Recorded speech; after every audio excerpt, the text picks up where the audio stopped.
Welcome to the Tuscarawas County Anti-Drug Coalition podcast, bringing you open and honest conversations about resources in Tuscarawas County. Now here's your host, Jodi Salvo. Hi, this is Jodi Salvo. Welcome to another Tuscarawas County Anti-Drug Coalition podcast. Today, I'm joined with three special ladies, and this is the second in a four-part series we're going to spread out over the next couple of months on suicide awareness. And today, we're meeting with the Survivors of Suicide group here in Tuscarawas County, and just some neat information to share. Why they do what they do, what a difference it makes in our community. And with that, I'm going to start over with Jenn. Jenn, you want to tell us who you are and a little bit about yourself? Hi, I'm Jenn Dotto. I'm a 3-time survivor to suicide loss. Back in 2017, I lost 3 people. Oh, my goodness. That was extremely close to me, one being my brother. And I had paired up with Kristie Wilkin, and she was already established. Okay. And I got connected in with this group to kind of keep moving forward and helping in suicide prevention for our area. Oh, I'm so sorry for your loss. I really appreciate, just your involvement and giving back into the community and continuing this effort. So thank you. It's much needed in this area. So, okay. Thanks, Jenn. Kristie. And I'm Kristie Wilkin. I'm the facilitator of the suicide support group. And I'm too a 3-time survivor to suicide loss. I lost my husband, my father, and a cousin on my dad's side. Oh, my goodness. I can't imagine 1 time, let alone 3 times. So thank you again. And Hannah. I am Dawn Hannas. I am Sorry, Dawn. No, you're fine. I am a 2-time survivor of suicide. My grandfather and his brother within a week of each other. And I myself have struggled with mental issues as far as mental health issues, anxiety, depression. I was suicidal at one point and didn't realize I was showing the signs that I was. And Kristie and a very close family member reached out and got me the help. And I went through months of intense outpatient therapy. And I'm a totally different person. And this year I will be the local guest speaker at our suicide walk. Oh my goodness. That's awesome. I clearly just met Dawn. Got the name right at this point. You're fine. But, I just saw joy in your face when you walked into this room. So I appreciate your willingness to share your story. And again, I think that's pretty neat that you're going to be speaking this year. So I just have to ask, 2 and 3 persons each, does it run in families? Can you provide us a little education around suicide? Suicide is not hereditary, but mental illness is. Okay. And actually, my husband was the 4th person in his family to die by suicide, and there's been a 5th one since his loss. Okay. Mm-hmm. So y'all are part of the Survivors of Suicide group. So can you tell us a little bit about that? Yes, we're a local group. Our members are all survivors of suicide loss. That can be family members, friends, or coworkers of someone that's died by suicide. We're there to support each one of those people. We do a lot of therapeutic things. We've also gotten involved in suicide prevention. I would say most of us are probably more advocates than anything. And that led us to starting a suicide prevention walk 6 years ago. Oh, neat. Tell us about the suicide prevention walk. Our walk this year is Walk Into the Light. It's Saturday, October 2nd over at Tuscora Park. Okay. And we have teams that get together. I would say we normally have 20 to 30 different teams who each raise money for local support and prevention.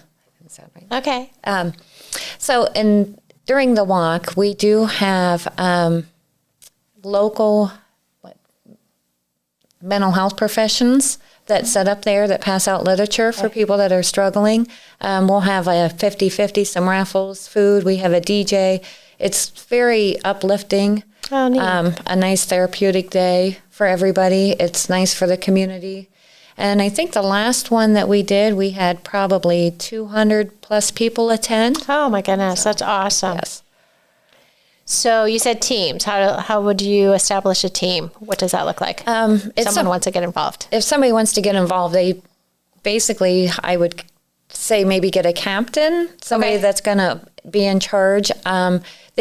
Most of the teams put T-shirts together. A lot of them are like different sayings for suicide awareness or a picture of the loved one that they've lost to suicide, and they get cash donations from area businesses or different events that they've done.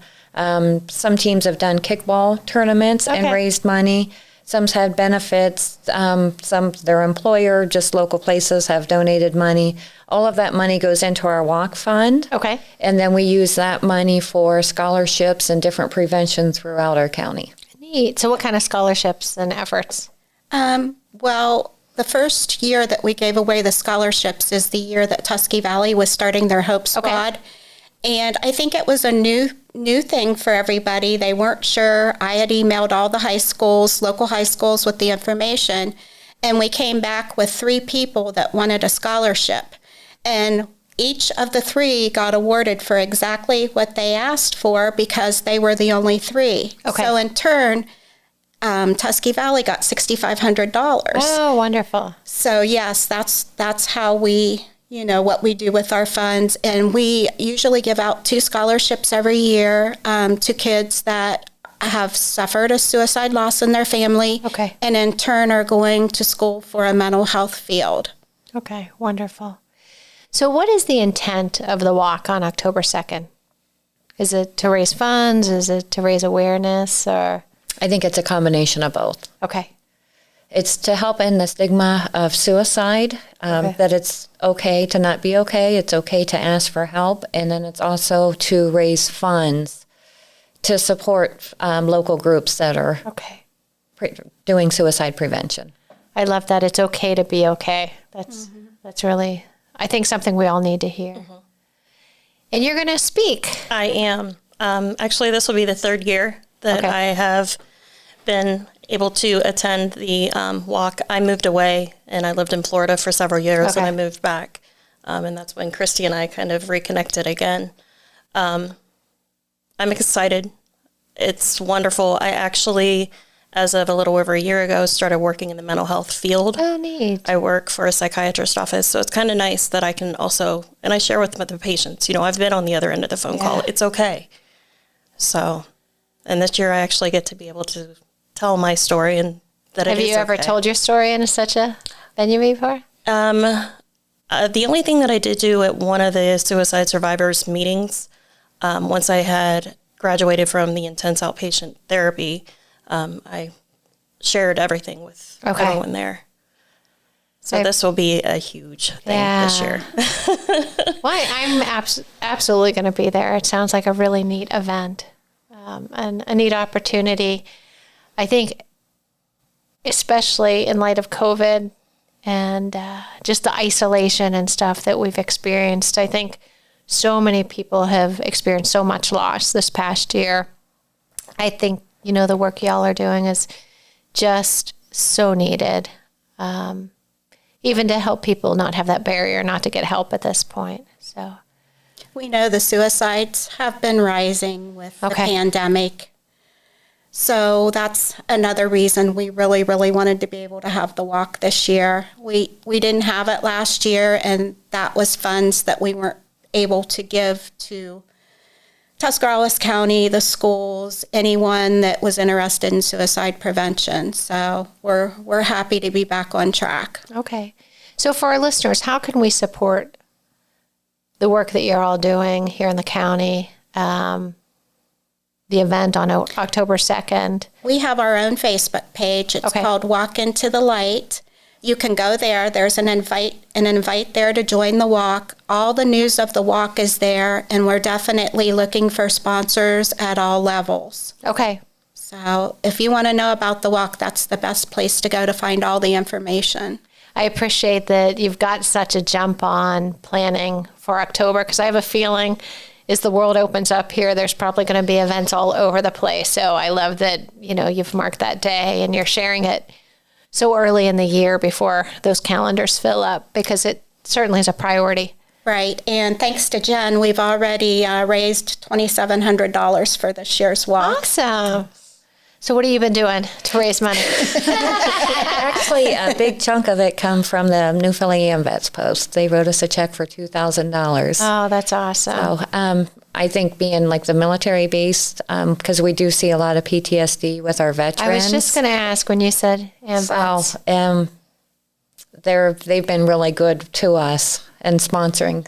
This is their second or third year. Okay. So let me just ask on that. Is there an area that you prioritize, vets, young people, in supporting or financially?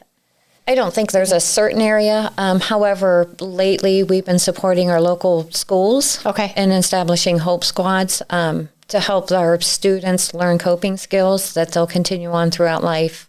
Okay. And I think individually, we've all worked with our veterans and helped them. That's awesome. Neat. So to get involved, you can start a team. You can go to a Facebook page, Walk into the Light. Mm-hmm. You can certainly sign up to attend the event. You can give financially. Is there a way to give online too? We are through the Adams Board here in New Philly. We are a nonprofit, 501(c)(3). So anybody is more than willing to send a check through the Adams Board with the survivors of suicide to donate to our walk. And one great idea that Jenn had this year, she is actually offering a free QPR gatekeeper training. Oh, neat. And we think that, a lot of people will be interested in that as well, because, you don't have to sign up for a class, at a night or an evening or a day, a certain day. It's October the 2nd, and you can sign up on our Facebook page to take that class. We normally charge $20 just because of the books and the material, but we're going to go ahead and purchase the books for that. Kristie, can you tell everyone what the QPR class is? Yes, it's a program that deals with suicide prevention, and it's QPR, question, persuade, and refer. Okay. It's definitely we're not professionals. We're volunteers that just we don't want anybody else to go through what we have went through. So there's 3 of us in the group that are QPR certified to teach, and Dawn will be taking those classes soon too. Awesome. As people are ready, we want to make sure that they're ready to put themselves out there. And so the 3 of us, Pam, Leidy, Jenn, and myself, have been teaching those classes for over 3 years. Okay. And I would say in the community, we have probably, because we've trained all of Tusky Valley, their Hope Squad, their staff, I would say we've probably trained close to 1,000 people in 3 years in QPR. And I just want to add, 2 years ago, the Tuscarawas County Learning Center, Lori Robeson applied for one of our scholarships, the grants that we awarded, and we did a training for educators, not just our county, but surrounding counties down at Kent State. And I think that was 4 different sessions that we did in one day. Nice. So for all of our educators as well. Very good. So for our listeners, the importance of the QPR training is to help people, first of all, get comfortable talking about suicide. Yes. And then be able to intervene when they see signs, symptoms, flags. And be able to refer them to get help. Okay, very good. So it's great for parents with young people. We like to a lot of people are certified for CPR because you never know when you're going to need it. QPR is pretty much the same thing. Very good. So was there any ahas that you got as you learned QPR that just give a teaser for people? Oh, let's see. I think people don't realize how hard it is to ask somebody, are you planning on completing suicide? That's a hard question for a lot of people. And one thing through QPR, you're taught to learn to practice that sentence, are you planning on killing yourself? Are you planning on completing suicide. Because I think it's one thing a lot of people are afraid to ask. Okay. Very good. So the class will be there. So I'm assuming down at Park Place? Mm-hmm. Yes. Okay. Yes. So do you have to sign up ahead of time for that class? Yes. If you go onto our Facebook page for the walk, there'll be a link that you can sign up for. Okay. Absolutely. That sounds great. So what else is going on that day? Trying to get people to stop by. Is there food or? Yeah, there'll be food. There'll be the people that are going to exhibit from the mental health field.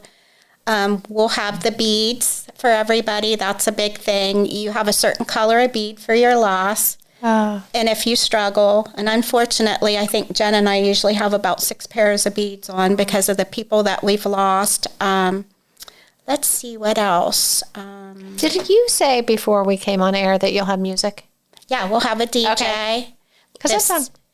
The same DJ as last year, who was very uplifting and really put a different spin on the walk. It became more of a celebration for the loved ones that we've lost. It wasn't a somber event like maybe it had been in the past, and that's what we want it to be this year. Now, we always have a balloon launch, but we took a little bit of flack over that last year from people that we don't even think were from around here that were calling us and asking us what we were doing to the environment. So this year we're going to do something similar. I think we're going to blow bubbles. Oh, nice. Yeah, just to take that time to honor our loved ones that we've lost and anyone that's struggling. Okay, very good. So I love the thought that this is a celebration. Mm-hmm. So just a remembrance and celebration that you guys are going on and really making a difference in people's lives. I think it's what our loved ones would want us to do. I know from some of my involvement with the lost team and different things, I've got a lot of signs that my husband's proud of what I'm doing. And, the 3 of us do not want anybody else to ever go through what we've went through. We don't want another family to experience that. Thank you for sharing that. Dawn, how about yourself? Anything that you'd want to share or anything about the walk or just the work of the survivors? It's a wonderful group. I'm very thankful that I'm able to be part and doing more with the group. Okay. So if someone is struggling with suicide, where can they get help at this point? At the walk? Just in general? In general, Jenn and my names are out there. I think they'll be on the screen. We're pretty much on call anytime that somebody's struggling. Again, we're not professionals, but we do have the training to be able to assess if we think you're suicidal or what kind of help you need. Then in turn, we can direct you to the right place. That's super helpful. Just because I think sometimes when you're in need and you call somewhere and you're not sure what you're looking for, it's probably super helpful to be able to talk to someone that can kind of direct you to the right place. Right. So, very good.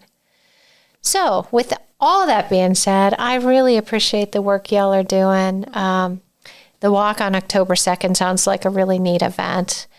And I look forward to just hearing your voice and your story, Dawn, and message of hope. It just sounds like, the work that you've done has really been life-changing as far as just dealing with their own mental health challenges and then being able to touch other people and share that. So that's pretty awesome.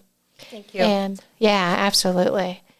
And I love the resources going to support our schools or persons. I just want to add that on April 22nd, on Thursday, we're doing a Dine to Donate at Towpath Tavern up in Bolivar. Oh, neat.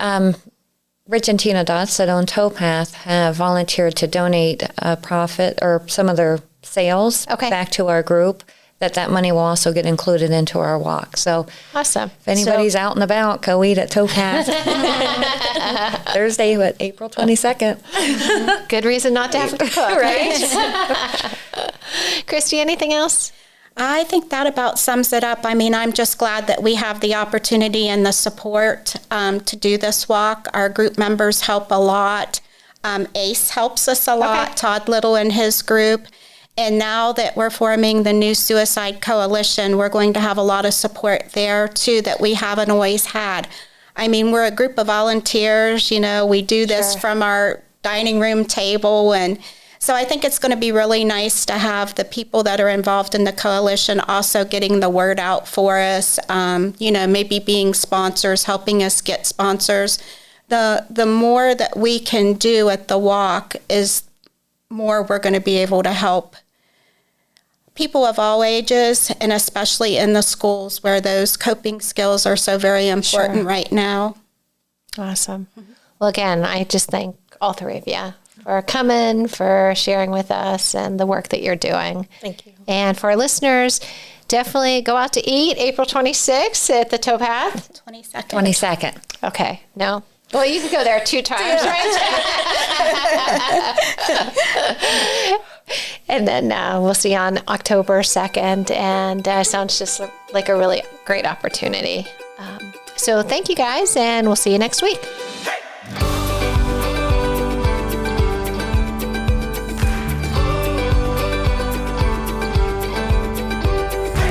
Thanks for listening to this episode of the Tuscarawas County Anti-Drug Coalition podcast.